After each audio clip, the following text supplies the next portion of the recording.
사랑하는 성서의 땅을 가다 시청자 여러분 안녕하십니까? 윤석전 목사입니다. 오늘도 제 옆에는 감동적인 말씀을 전해주기 위해서 와 계신 홍순아 교수님, 김호경 교수님 나와 계십니다. 오늘 두 교수님 고맙습니다. 사도 바울의 복음전도의 결실이 큰 예배소, 그곳은 우리가 생각만 해도 마음으로 금방 다가가고 싶을 만큼 익숙한 장소입니다.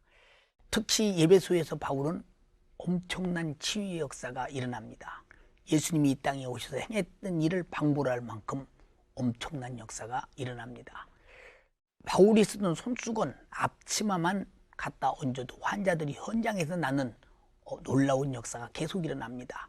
이렇게 바울이 전한 주의 말씀이 힘있고 능력있게 전파된, 그리고 성경에 기록되어 오늘 우리에게도 교훈이 되고 또 앞날을 우리에게 복음 중의 역사로 내어준 예배소, 그 장소를 기대하시기를 바랍니다.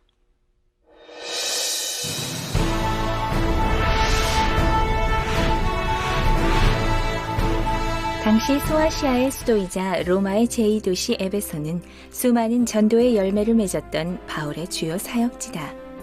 그 유적지 입구엔 반가운 무덤터가 있는데 여기가 그래서 누가의 무덤이라고 벌고 이 황소부조는 이곳이 누가의 무덤임을 상징하며 에베소가 누가, 사도 요한, 그리고 바울에 이은 영적 보고임을 말해준다. 반면 황제 숭배의 대변자인 도미티아누스 황제의 거대한 신상, 그리고 지금도 그 형체가 선명한 각종 우상들의 잔해는 이 땅이 강력한 기독교 핍박지였음도 시사한다.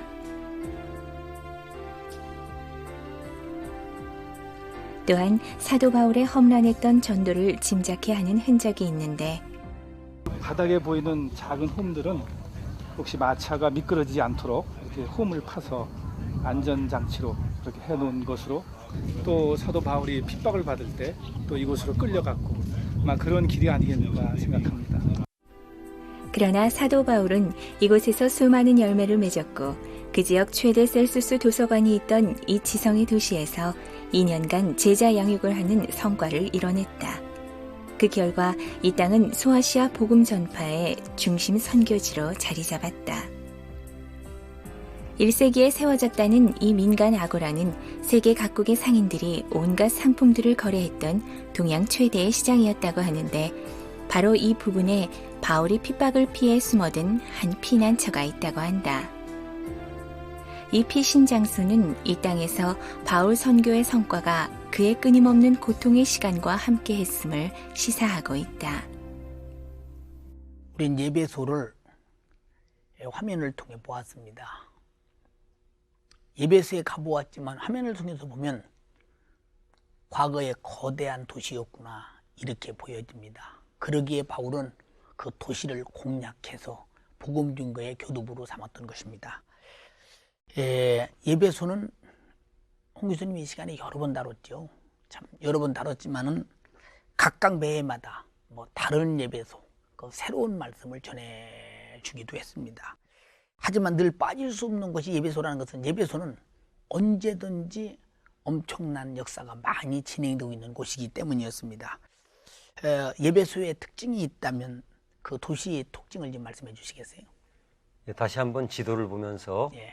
또 못 가신 교우들도 있기 때문에 예. 설명을 드려야 될 것 같습니다. 그 지중해를 늘 지점으로 보시면 예. 이 나라가 지금의 터키가 되겠습니다.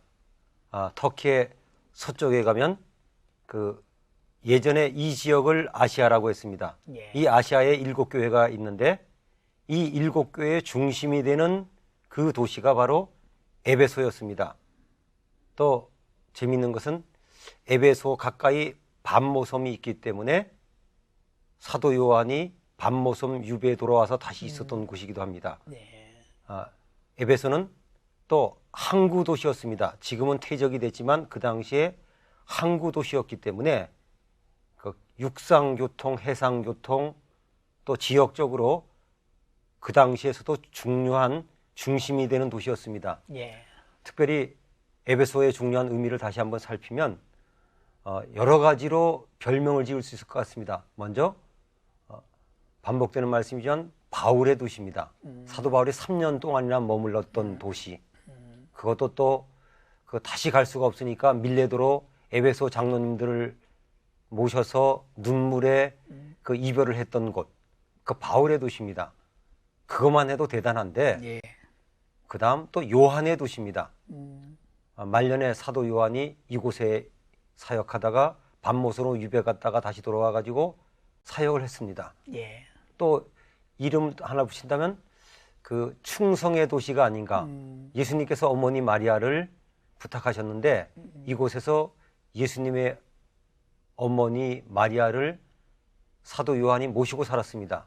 그리고 최근에 이곳에서 누가복음을 쓴 누가의 무덤이라고 추정되는 곳도 발견해가지고 이제 소개되고 있습니다. 그래서 저는 에베소를 어떻게 보면 이스라엘 같은 지역을 빼놓고는 외국 땅에서는 가장 성경의 역사가 많이 일어난 신약 성경의 도시다. 그렇게 제가 이름을 붙이고 소개하고 싶습니다. 또 가고 싶습니다. 그렇게 막 이름을 붙이고 소개해도 뭐 오히려 더 은혜가 되는 것 같습니다. 그리고 또 가고 싶은 것은 홍 교수님뿐만이 아니고 거기 다녀오신 분들이 예배소의 의미를 한다면 아마 마음은 거가 있지 않겠나 이렇게 생각이 되어집니다. 김 교수님, 바울은 예배소에 참 언제 도착했으며 그리고 그 예배소로 가게 된 동기가 무엇이고 그리고 또 바울이 그곳에서 한 사역이 무엇인지 너무 많으니까 뭐 사역은요 좀 설명해 주시겠어요?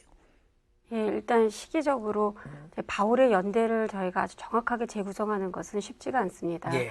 근데 이제 대략적으로 저희가 바울이 회심한 연도를 한 33년 정도로 잡는다면 이제 그로부터 한 30년간 바울이 이제 사역자로서 활동을 했는데 여기서 한 3년 동안 활동을 합니다. 근데 이 3년 동안의 활동은 우리가 구분을 해보자면 한 3개월은 유대인 회당에서 이제 활동을 하는 것이고 그리고 2년 동안 두란노 서원에서 이제 가르칩니다. 그리고 이제 그 사도행전에 보면은 거기서 얼마가 더 머물렀다 이런 표현이 나오기 때문에 저희가 대략적으로 3년이라고 잡고 이제 아마도 연도로는 52년이나 54년 정도에 에베소에 도착했을 것이다 이렇게 생각을 하면 52년의 경우에는 한 54년이나 55년 정도 55년 겨울 정도에 아마도 에베소를 떠났을 것이다.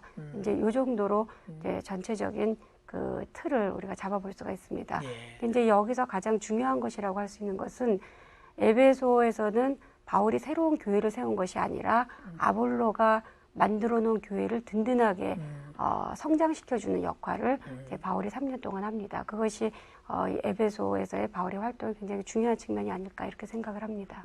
김 교수님, 사도행전 19장에 보면 바울이 에베소의 믿는 자들에게 성령을 부어주는 역사가 지금 일어나고 있습니다. 근데 예수는 믿으나 성령을 받지 못했다고 이렇게 말했거든요. 근데 성령을 받은 믿음과 성령을 받지 못한 믿음의 차이점이 있다면 참 많이 아마 성도들도 궁금할 것입니다. 그 점에 대해서 시원하게 설명해 주시죠. 지금 이제 말씀드린 것처럼 에베소 교회는 아볼로가 이제 먼저 사역을 했던 교회인데 아볼로 자체도 성령에 대해서 알지 못했다 하는 것을 우리가 성경을 통해서 알 수가 있습니다. 그래서 아마도 그 에베소 교회 사람들도 이제 성령에 대해서 알지 못하는 상황이었고 이제 여기서 바울이 성령 세례를 줍니다. 근데 이제 그 성령 세례와 물 세례의 차이라고 한다면 그 요한의 세례는 새로운 사람이 된다에 대한 상징적인 그런 의미를 가지고 있습니다. 그것은 상징적인 의미이지 실질적으로 우리가 새로운 사람이 되어서 새로운 삶을 살게 하는 데는 아주 분명한 한계가 있습니다. 왜냐하면 우리는 여전히 그 인간적인 한계를 벗어날 수 없기 때문에 그렇습니다. 근데 바울도 실질적으로는 이것에 대해서 굉장히 심각한 고민을 하고 있습니다. 그것을 우리가 이제 로마서 7장, 8장에서 볼 수 있는데 로마서 7장에서는 바울 스스로가 자신이 하나님의 법을 섬기고 싶음에도 불구하고 다른 법을 섬기고 있다. 이러한 이야기를 하면서 굉장히 갈등하고 고민하는 그런 모습을 보여줍니다. 그러나 단순히 그러한 고민에서 끝나는 것이 아니라 이것이 로마서 8장에 가면은 그럼에도 불구하고 예수 그리스도 안에서 누구도 우리를 정죄할 수 없다. 이러한 고백을 하는데 그러한 고백의 원천은 어디서 나오는 거냐 하면은 생명의 성령의 법이 우리를 이끌기 때문이다. 그래서 8장에서는 성령에 대한 이야기를 로마서에서 굉장히 중요하게 하고 있습니다. 그래서 이 로마서 8장 같은 경우에는 성서 전체에서 혹은 신약 성서 전체에서 가장 중요한 장이다. 이렇게 이야기를 합니다. 우리가 새로운 사람이 되었다. 그러지만 실질적으로 우리의 힘으로 예수 그리스도 안에서 새롭게 산다는 것은 거의 불가능합니다. 이러한 상황 속에서 성령의 도우심이 우리가 정말 하나님의 자녀가 됐다 하는 것들을 보증해 줄 수 있고 그 보증해 준 상황에서 우리의 삶을 새롭게 이끌 수 있다 하는 것들이 바울에게서 강조된다면 이제 이 에베소 교회에 성령 세례를 준 것은 진정으로 에베소 교회 사람들이 하나님의 자녀로 새롭게 태어날 수 있는 힘을 그들에게 부여하고 보여주고 한 것이라고 볼 수가 있습니다. 예. 이 성령 받지 못한 육체라는 것은 육체의 소욕과 생각으로 인해서 결국은 잘한다고 하는 일이 하나님과 원수가 될 수도 있고 대적하게도 되고, 그러나 성령은 친히 삼위일체 중 하나님이시니까 성령 하나님께서 우리 안에서 우리를 사용하시고 역사하신다면 아마 성령의 뜻을 따라 값지게 가지 않겠는가 싶어서 아마 바울은 이렇게 성령을 받아야 된다고 영의 사람을 만들기 위해서 강력히 요구하지 않았나 싶어서 교수님 말씀에 많은 도움이 됐습니다. 이렇게 우리는 예배소를 말하면서 계속 예배소에 대한 그 사모함이 더 커져갑니다. 예배소로 다시 한번 가보시겠습니다.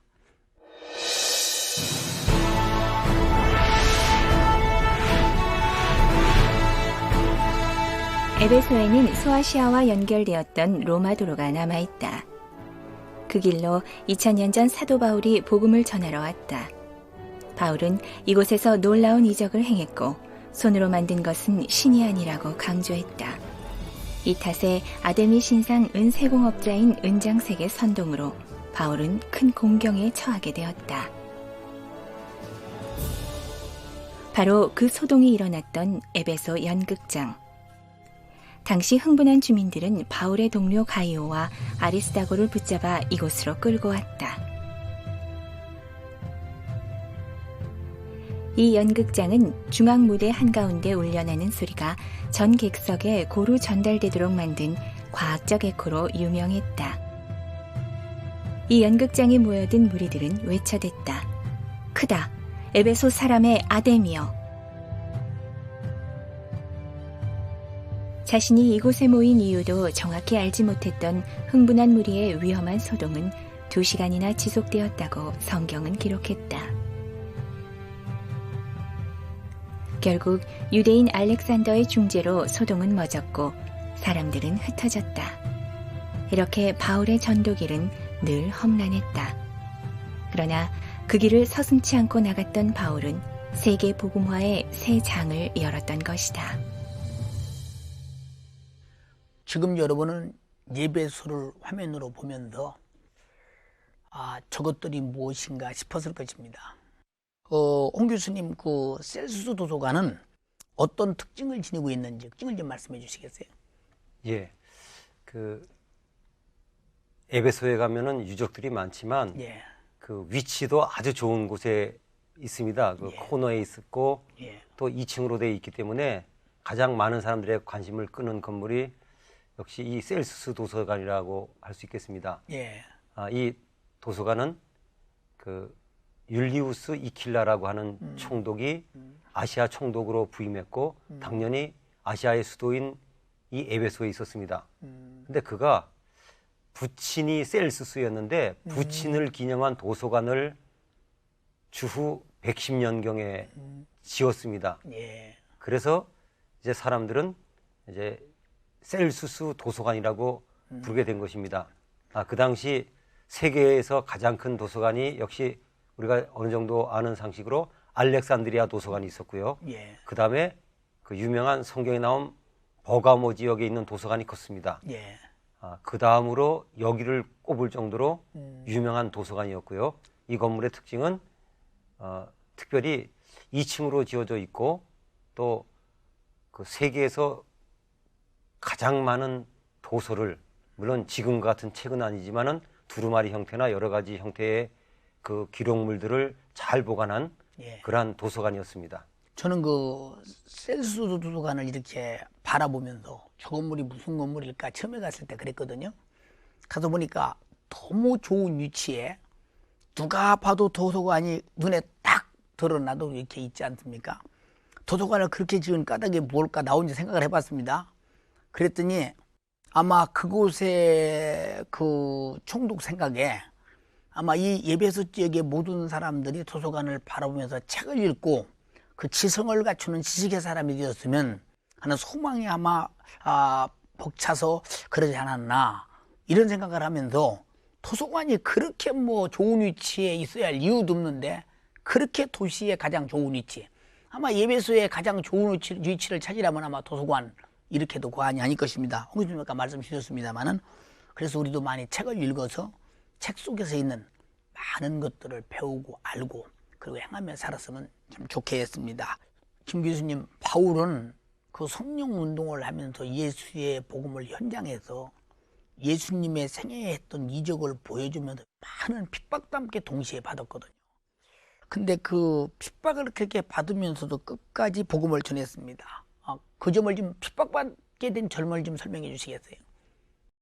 예, 바울이 이방 세계에서 만났던 대적자들의 대표적인 그룹이라고 할 수 있다면 마술사들과 이방 신전과 관계된 그런 일들을 한 사람들이었습니다. 예. 에베소에서는 마술사들이 바울의 복음을 듣고 회심하는 그런 모습들을 보여주지만 실제로 이제 다른 곳에서는 마술사들이 바울에게 적대시하는 모습들을 우리가 많이 볼 수가 있습니다.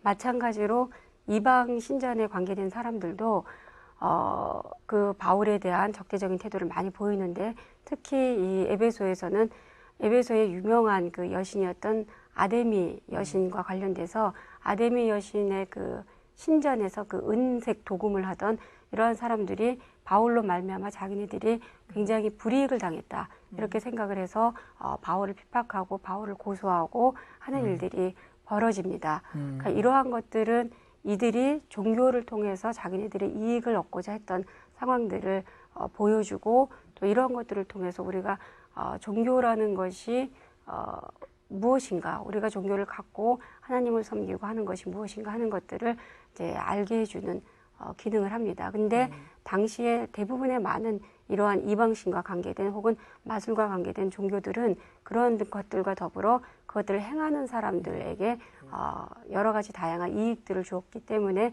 그러한 것들이 실질적으로 자신을 헌신하면서 복음을 전했던 바울의 삶과는 매우 대조적인 것이었다. 이렇게 볼 수가 있습니다.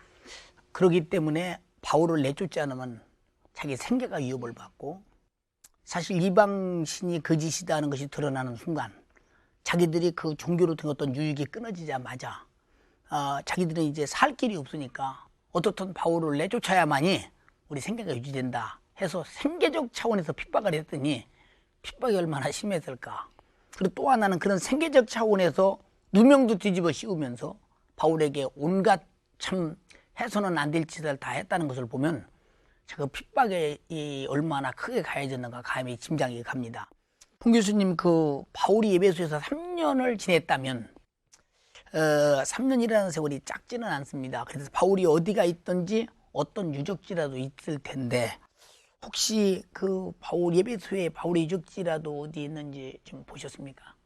네, 저도 좀 바울하고 확실히 연관된 직접적인 장소가 있으면 좋을까 그랬는데 주로 그 예를 들면 요한 같은 경우는 요한의 무덤이 있고요. 또 요한 기념교회를 그 뒤에 세워놓지 않습니까? 또 마리아의 집이라고 하는 곳도 있고 또 마리아 기념교회도 있습니다만은 바울과 직접적인 관계가 있는 곳은 찾지 못하고 어쨌건 사도 바울하고 직접 관계는 없어도 유명한 그 아데미 신전터는 남아 있습니다. 기둥 하나만 남아 있지만은 아데미 신전터를 보면서 사도 바울을 연결시킬 수 있겠고요. 특별히 한 2만 4, 5천 명이 들어가는 그 극장의 원형이 비교적 잘 보존돼 있어가지고 그 사도 바울 일행이 당했던 그 핍박의 현장을 몸으로 체험할 수 있는 곳은 남아 있어서 다행이라고 생각합니다. 예, 사실 그 바울의 그 직접 관련된 유적은 없지만 유적보다 확실한 성경이 있기 때문에 성경 안에서 더 근거가 분명하리라고 생각되면서 많은 그 위로가 되기를 바랍니다. 그 김 교수님, 예배소에서 나타난 바울의 사역의 결과가 어느 정도였는지 좀 말씀해 주시고요. 그다음에 그것이 바울 사역 선교 속에서 지니고 있는 가치가 어느 정도인지 평가 좀 해주시겠어요? 예, 오늘 계속해서 말씀해 주신 것처럼 에베소는 당시에 굉장히 중요한 도시였습니다. 그러므로 이제 이곳에서의 사역은 그 도시가 주는 그 중요성과 더불어 바울이 지금까지 또 활동을 마무리한다는 의미에서 매우 중요하다고 생각을 합니다.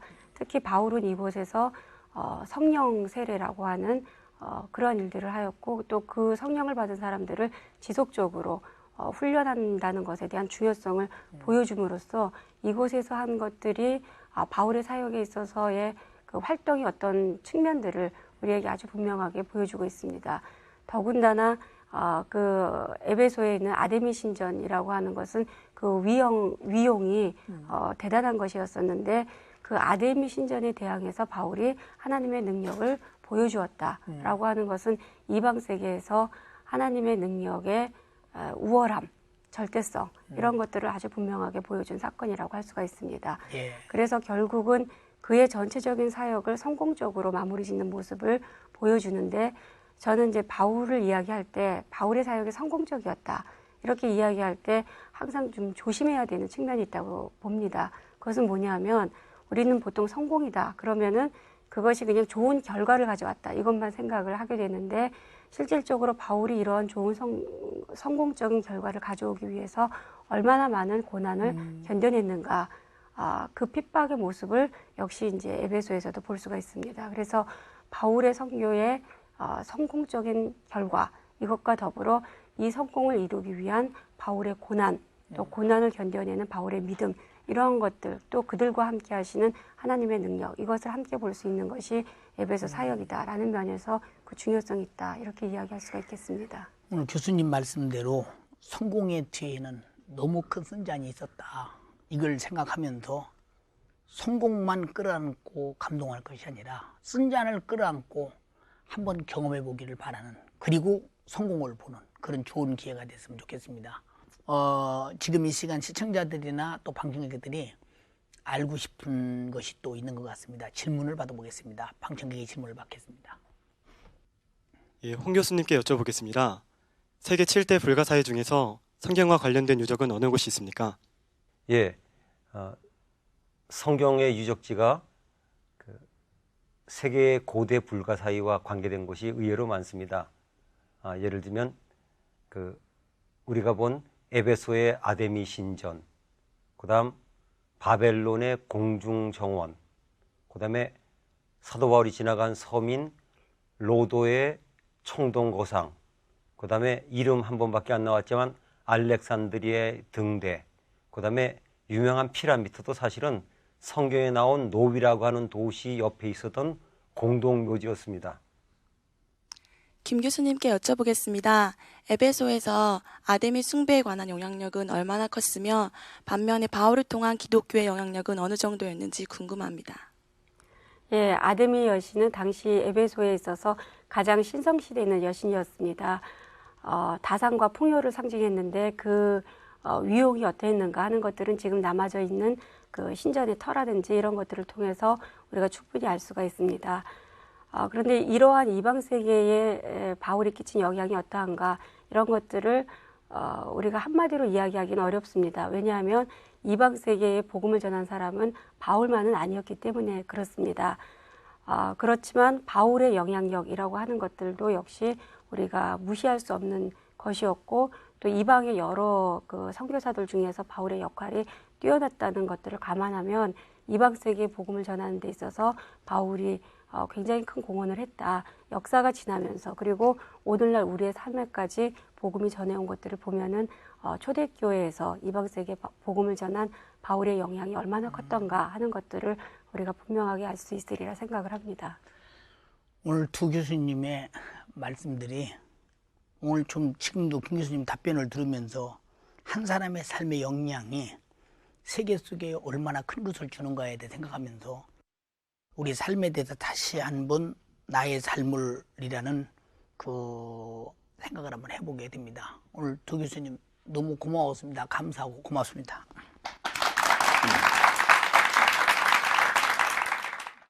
그는 우리가 성경 속에 기록한 대로 그의 고통은 우리 인간이 입으로 추정할 수 있을 만큼의 분량이 아닙니다. 그리고 성공을 낳았습니다. 바로 어머니가 죽을 뻔하고 산고의 고통을 통해서 자녀를 출산하듯이 이토록 바울은 세계 복음을 위해서 아마 예수님 다음에 오늘 세계 어머니와 같이 산고의 고통을 통해서 복음을 증거하면서 오늘 우리를 있게 한 바울이 아닌가 싶어서 그 해산의 수고를 감당하면서 수고했던 바울의 성공을 바라보면서 오늘의 쓴자를 내 가슴에 가지고 내일의 성공을 바라보는 여러분이 되시기 바랍니다. 감사합니다.